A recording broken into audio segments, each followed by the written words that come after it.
નમસ્કાર ખેડૂત મિત્રો, પશુઓમાં રસીકરણ વિશેની માહિતી, જેમાં નીચે એક કોઠો આપેલો છે જે તમે વિડીયો અટકાવીને પણ જોઈ શકો છો.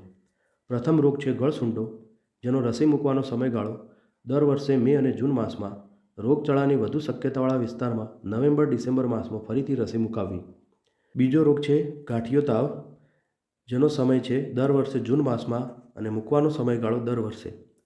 ત્રીજો રોગ છે ખરવા મોવાસા, દર વર્ષે 2 વખત નવેમ્બર-ડિસેમ્બરમાં અને જૂન-જુલાઈ માસમાં. પ્રથમ ડોઝ 4 વર્ષની ઉંમરે, બીજો ડોઝ 6 માસની ઉંમરે, ત્યારબાદ દર 6 માસે રસી મુકાવવી જોઈએ. ચેપી ગર્ભપાત 4 થી 9 માસની ઉંમરે અને જીવનમાં એક જ વાર રસી આપવી.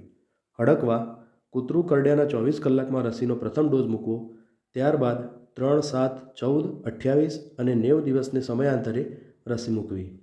આંત્ર વિષમતા, આંત્ર વિષ જ્વર, રસી મૂકવાનો સમય છે ચોમાસા પહેલાં, માત્ર ઘેટાઓમાં રસી મૂકવામાં આવે છે. રસી 2 પ્રકારની હોય છે, જીવંત રસી અને મૃત રસી. જીવંત રસી લાંબા સમય માટે પ્રતિકારક શક્તિ આપે છે, પરંતુ કેટલીકવાર જોખમી પુરવાર થાય છે, જ્યારે મૃત રસી ટૂંકા ગાળા માટે પ્રતિકારક શક્તિ આપે છે પરંતુ સલામત છે. રસી ડૉક્ટરની સલાહ મુજબ જ આપવી.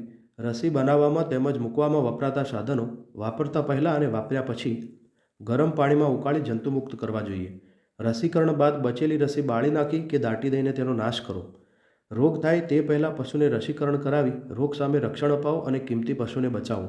કૂતરું કરડેલા ભાગને તાત્કાલિક સાબુના પાણીથી ધોઈ નાખો અને જંતુનાશક દવા લગાડો. આવા ઘા પર પાટો બાંધવો નહીં.